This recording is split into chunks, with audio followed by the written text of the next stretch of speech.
기도해 주시면 감사하겠습니다. 하나님 말씀 함께 보겠습니다.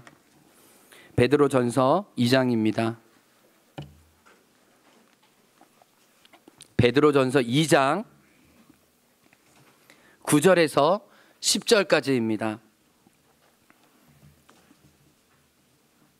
하나님 말씀 함께 받들어 읽습니다. 시작.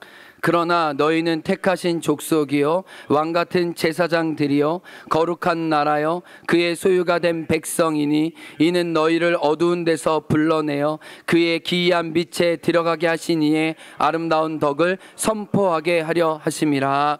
너희가 전에는 백성이 아니더니 이제는 하나님의 백성이요 전에는 국류를 얻지 못하였더니 이제는 국류를 얻은 자니라. 아멘. 기도하겠습니다. 하나님, 이 시간 학자의 혀를 주시고 학자의 귀를 주셔서 성령 안에 말씀 안에 일어나게 도와주옵소서. 예수님 이름으로 기도합니다. 아멘.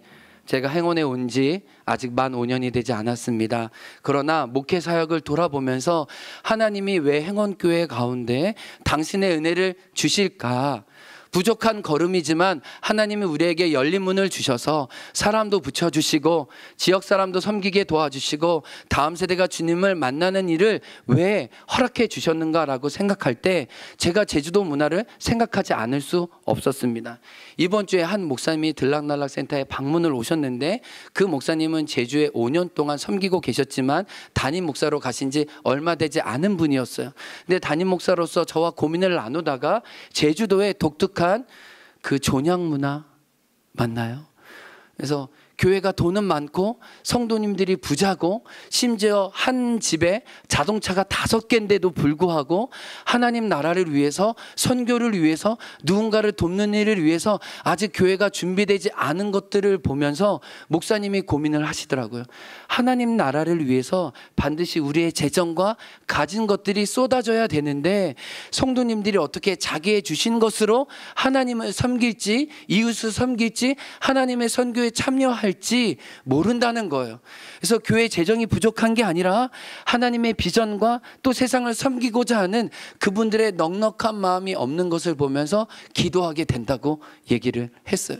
그래서 하나님이 우리 행원교회를 이렇게 사용해 주신 이유가 뭐냐면 우리가 우리 자신 안에 갇히지 않고 우리 것으로 쥐지 않고 하나님의 뜻이면 작은 것이든 순종하려고 하는 우리 기꺼운 순종과 과감한 헌신들을 하나님이 이 땅에 풀어놓아 다니게 하시는 게 아닌가라는 생각이 들어서 감사했습니다. 그래서 제가 담임 목사로 이 제주 땅에 어떻게 보면 아끼고 또 손해보지 않으려고 하고 내 것으로 이렇게 움키려고 하는 그 좋은 문화는 문화대로 살리되 또 그게 우리의 단점이나 하나님 나라의 장애물이 되지 않도록 우리가 계속해서 믿음의 걸음을 저와 여러분이 걸어가면 좋겠다 생각이 들었습니다. 저는 7월 30일에도 오늘 말씀을 나누는 주제를 똑같이 전했어요. 오늘의 주제는 환대와 하나님 나라입니다. 제가 이 환대에 대해서 요즘 성경을 묵상하면서 환대를 통해 하나님의 역사가 어떻게 이루어지는지 제가 개인적으로 은혜를 받고 있고 그 은혜를 여러분과 나누고 싶었어요. 오늘 첫 번째로 살펴볼 것은 이것이에요. 우리가 왜 환대해야 하는 거예요.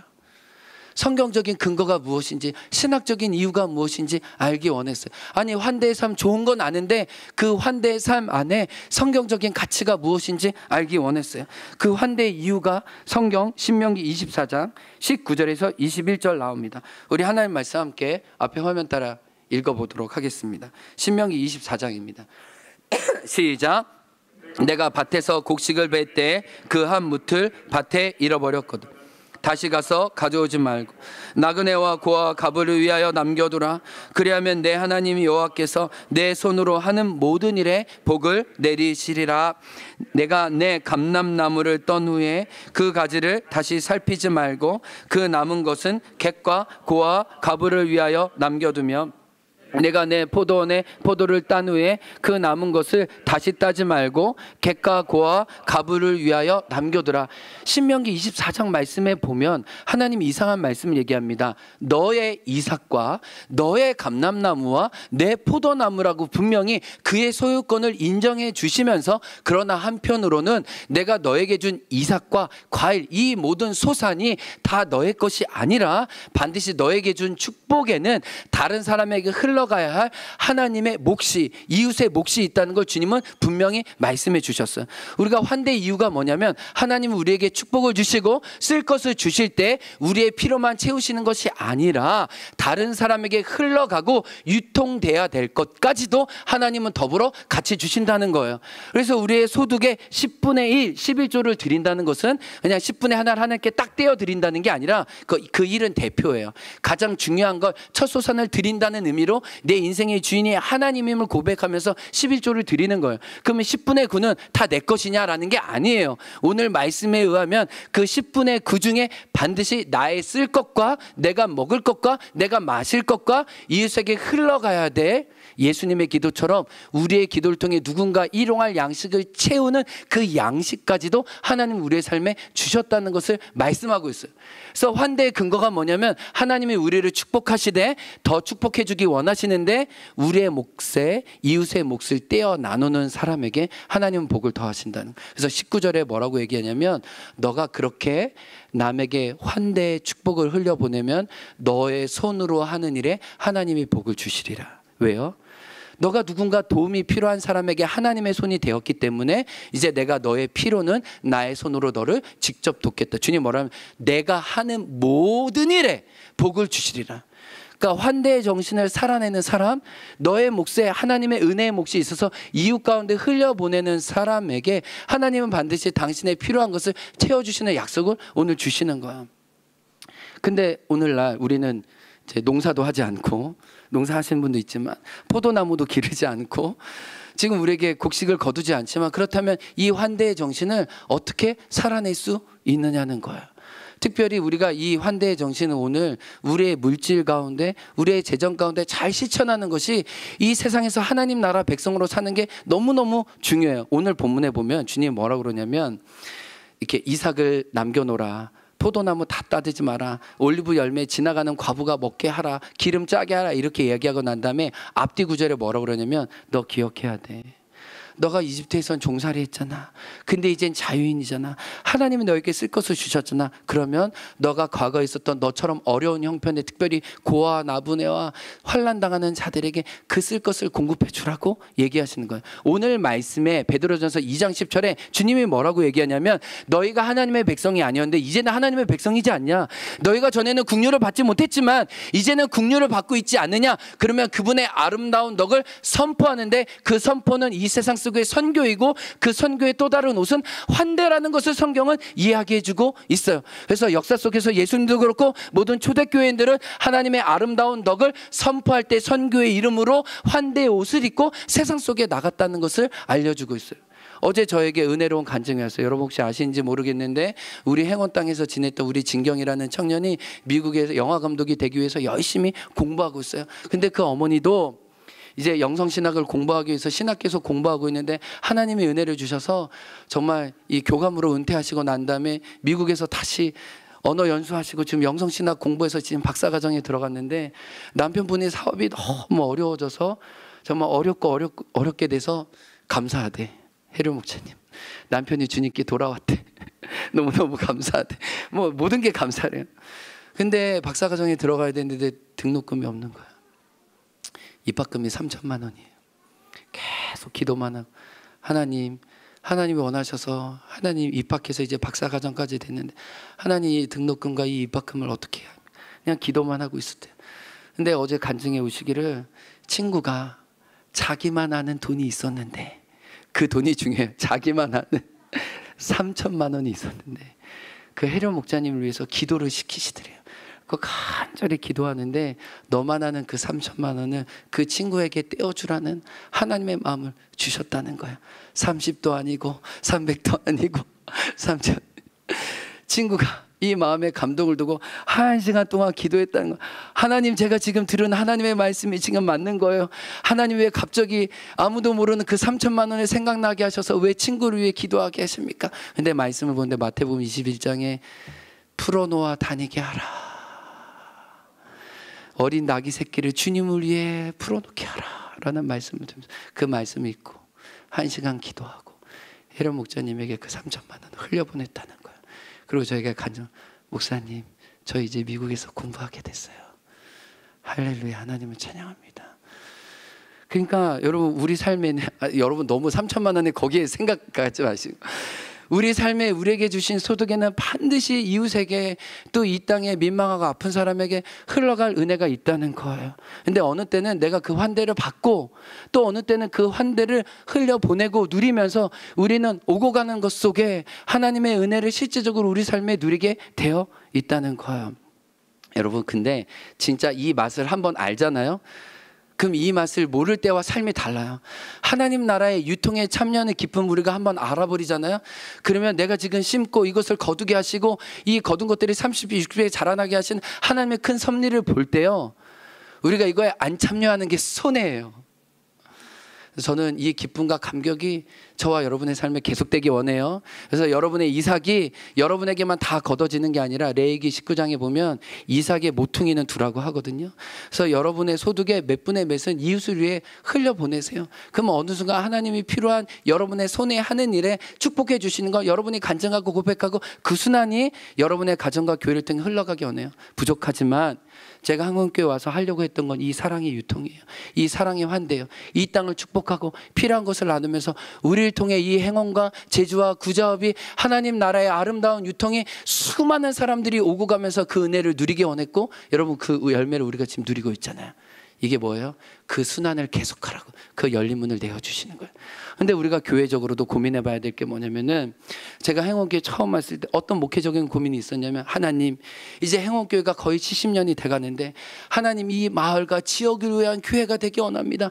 하나님 우리가 어떻게 하나님의 섬김을 이 땅 가운데 베풀까요? 라고 얘기했을 때 벤치마킹할 여러 교회들이 필요했습니다. 제가 지금도 뭐 하루에도 뭐 몇 번씩 이렇게 벤치마킹 계속 교회들을 공부해요. 좀 교회들을 알고 싶어요. 근데 저에게 도전을 주었던 교회가 양평동 국수교회와 충남 금산의 금산 평안교회예요. 이 교회는 모두 다 빨래방 사역을 하고 있어요.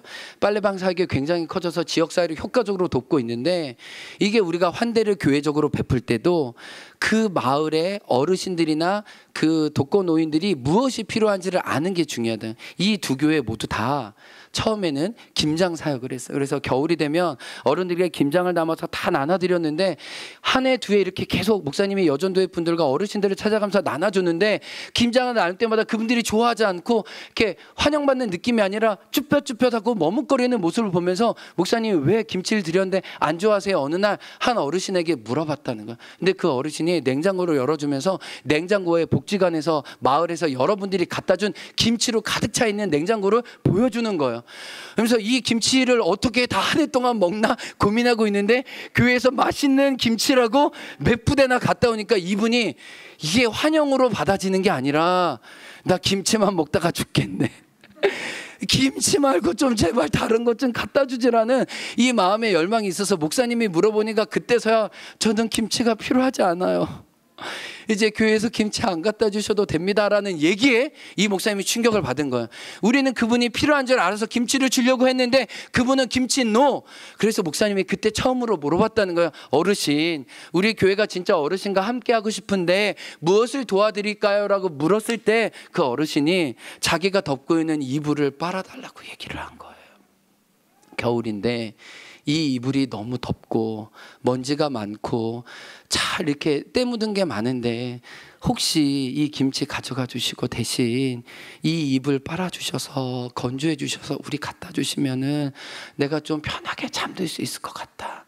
근데 가만히 교회에서 생각해 보니까 그 겨울에 덮는 그 두꺼운 이불을 어르신들이 빨기도 어렵고 널기도 어렵고 제대로 개지도 못하고 막 여러 가지 묻는 게 많으니까 이게 위생적으로나 환경적으로 좋지 않은 걸 알게 되고, 목사님이 김치 나누는 거 그다음부터 멈추고 어르신들 집에 가서 그분들의 겨울 이불을 빠는 거로부터 교회 사역이 달라지기 시작했어요.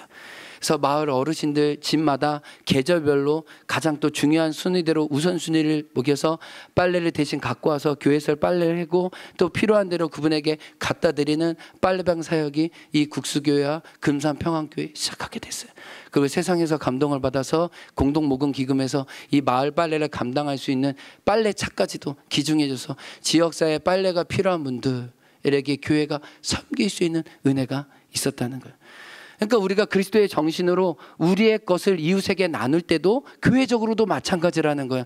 그냥 그들에게 필요하겠지라고 던져주는 게 아니라 그들의 상황과 위치에서 그들에게 무엇이 있어야 되는가 물어보고 다가간다면 우리는 더 큰 환대로 그분들에게 그리스도의 사랑을 알릴 수 있는 통로가 되기 원해요.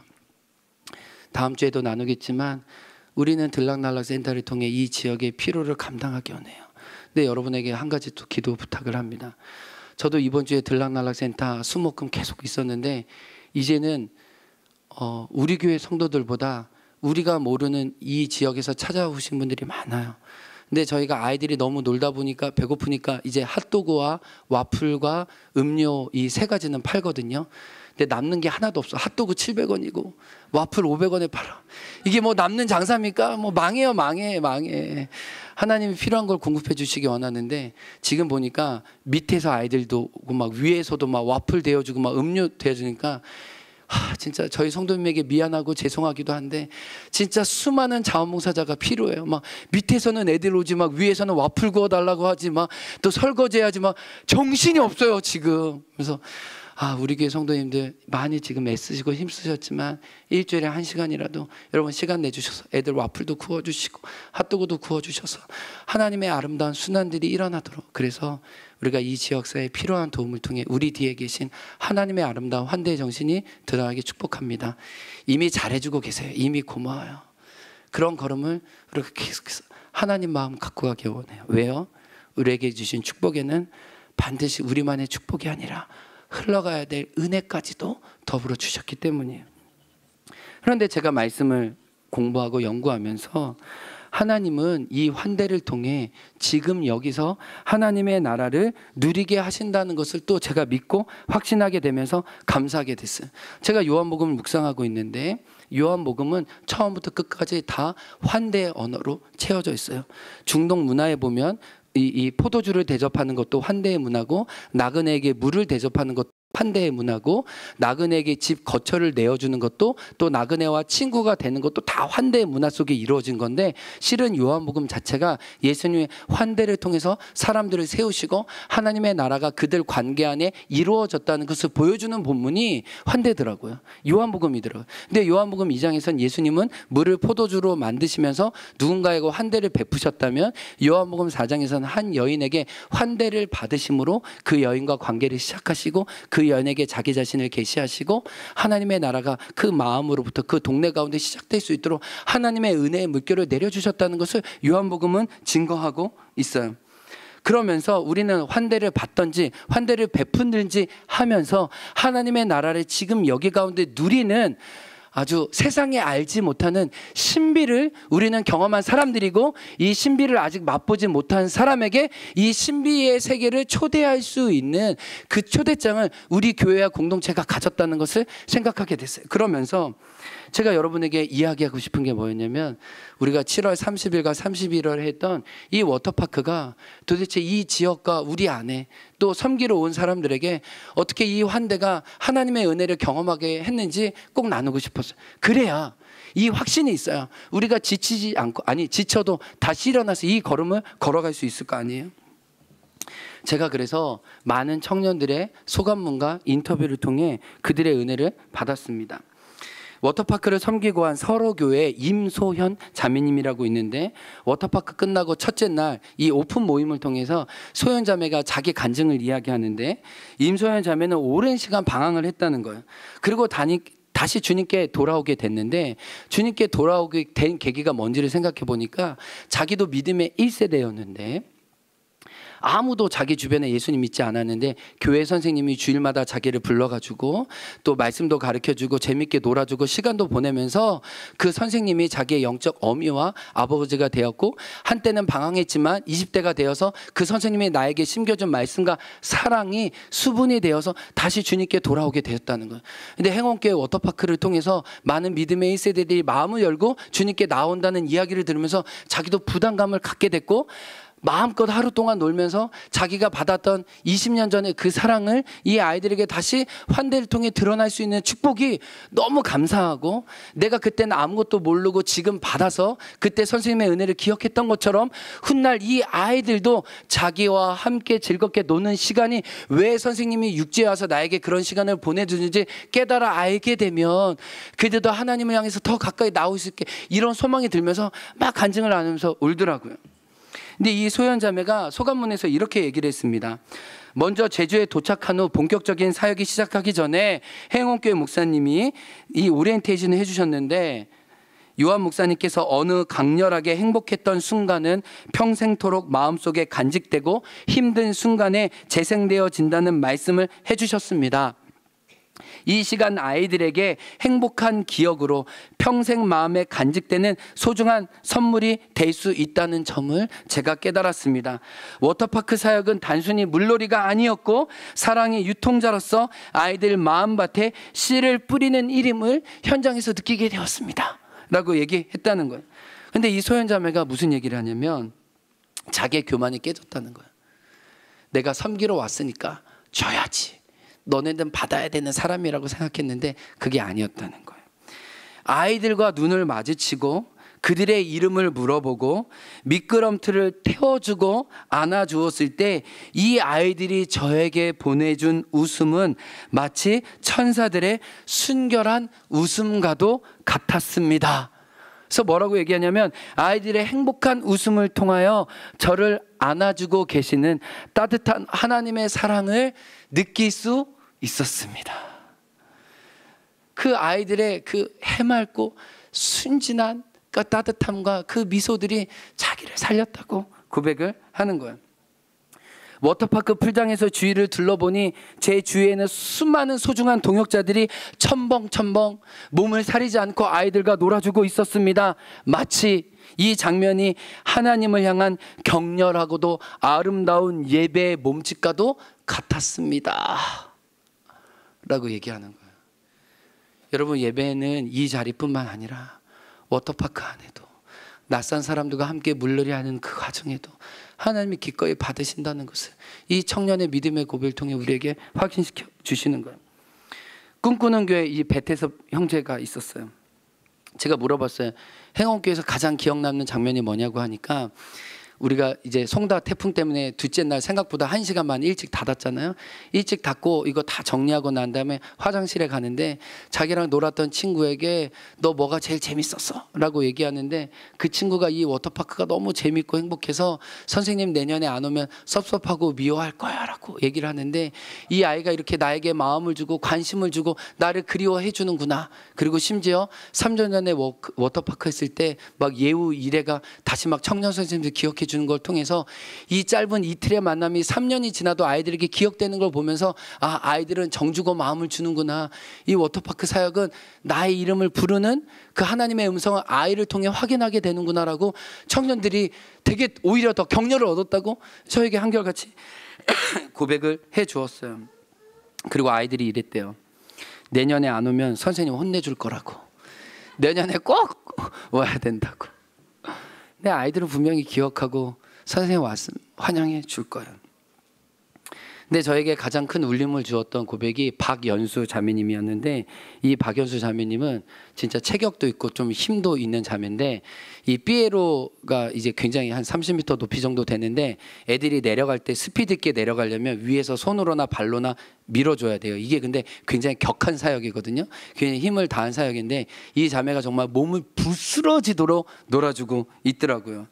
근데 이 하나님을 어떻게 경험했냐면 이런 얘기를 하더라고요. 연수자매가 아이들이 위한 사역이었지만 오히려 제가 더 많이 사랑을 받고 하나님의 살아계심을 이 물 가운데 느꼈다는 거예요. 생각보다 큰 워터파크의 규모, 그리고 태풍 예보 때문인지 거세게 부는 바람과 예측할 수 없는 비 때문에 약간 움츠러들었다는 거예요. 그러나 날씨 따위에 동요되지 않고 선생님에게 달려드는 아이들을 보면서 자기도 엄청 힘을 얻었다는 거예요. 저는 가장 큰 삐에로 슬라이드에서 주로 손과 발로 아이들이 힘껏 밀어주는 역할을 했는데, 슬라이드를 타러 올라오는 아이들의 이름을 묻고 기억해 주려고 노력했다는 거예요. 그러니까 그들과 개인적인 관계를 맺기 위해서 굉장히 힘써준 청년들이 고마웠어요. 근데 저에게 감사했던 게 이 청년이 여러 아이들의 이름을 기억하면서 고백해 주었어요. 이렇게 얘기하더라고요. 오히려 선생님의 이름을 물어봐 주고 외워줬던 혁진이가 기억이 납니다. 이렇게 얘기를 하더라고요. 선생님이랑 같이 타는 게 재미있다고 제 손을 이끌고 슬라이드를 타던 이나와 민진이가 고마워졌습니다. 제가 보석보다도 더 빛나다고 해주었던 세이와 수아가 그립습니다. 천방지축이다가도 손가락이 따뜻하면서 저한테 제일 먼저 찾아오던 민준이, 그 찾아옴이 기억납니다. 사실 기억나는 친구들의 이름과 에피소드가 이것보다 훨씬 더 많을 정도로 아이들과 진하게 교감했습니다. 이제 사역이 끝나고 수요일날 오전에 서울로 돌아갔는데, 그날 저녁에 우리 세이가 문자를 보냈나 봐요. 이 연수 자매한테. 제가 볼 때는 언니는 아닌 것 같은데 이모라고 해야 되는데, 이렇게 얘기했대. 언니, 나 치카 중이야. 크크크. 이렇게 이제 대화를 시작했다는 거예요. 그래서 이 연수 자매가 갈 때 막 부둥켜 안으면서 울었다는 거. 이렇게 가면 어떡하냐고 이렇게 하면서 이렇게 세이가 울었나 봐요. 어휴, 속상해하면서 내년에 또 보자고 인사를 하면서 이렇게 사랑의 교제를 나눴다는 거예요. 그래서 그 아이들이 찾아와주고 반가워주는 그 관계 속에서 자기 안에 하나님의 나라가 꼽혔다는 거야. 사랑과 따스함 속에. 내가 뭔데 아이들과 놀아주었다는 이유만으로 아이들이 나를 이렇게 환대해주고 나를 기다려준다. 너무 고맙다는. 이게 이 30명 모든 청년의 공통된 고백이에요. 그 아이들의 웃음이, 그 아이들의 친절함이 자기의 영혼을 꼽혔다는 거예요. 그래서 연수자매가 이렇게 고백하더라고요.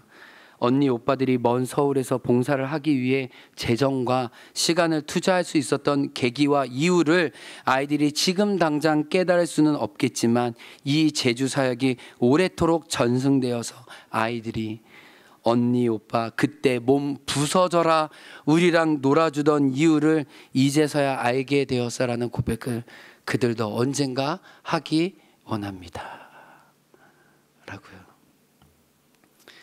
저도 확인하게 돼요. 하나님, 우리가 많은 수고와 애씀이 있지만 이 워터파크 가운데 아이들도 살려주시고 온 청년도 살려주시고, 이 지역에 하나님의 복음을 한 번도 들어보지 못했던 청년들이 온몸으로 그 사랑을 받고 다시 이 교회 마당을 밟을 수 있도록 도와주신 것 감사합니다. 특별히 짧은 만남이었지만 아이들의 이름을 불러가고 서로의 이름을 불러가면서 다음 만남을 기대하고 서로 축복했던 이 관계가 진짜 환대의 정신이 아닌가라는 생각이 들었어요. 환대는 나의 것을 나누는 거기도 하지만 나의 공간에, 나의 마음에 그의 이름을 불러주고 그를 그리워주고 그를 세워주고 그와 다시 만남을 기대하면서 서로의 자리에서 하나님의 축복을 나누는 그 삶이 지금 여기 안에 환대를 통해 하나님의 은혜를 누리는 거나 깨닫게 됩니다.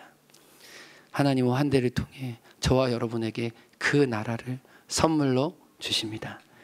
이게 그냥 사역으로만 끝나는 게 아니라 저와 여러분의 개인과 가정과 자녀와 이웃들과의 관계에서 넉넉하게 경험되는 그 은혜가 있길 주의 이름으로 축복합니다. 이제 다 같이 일어나서 오늘 말씀에 우리 순종하기 원합니다. 환대라는 것은 서로의 이름을 불러주고 그 존재가 나에게 찾아올 수 있도록 그 존재를 세워주는 겁니다. 이제 앞에 보지 마시고요, 양옆에 우리 모르는 분들이라도 한번 바라봐 주실래요? 손을 한번 뻗겠습니다. 우리가 그리스도의 사랑으로 서로를 환대하고 축복하고 세우기 원합니다.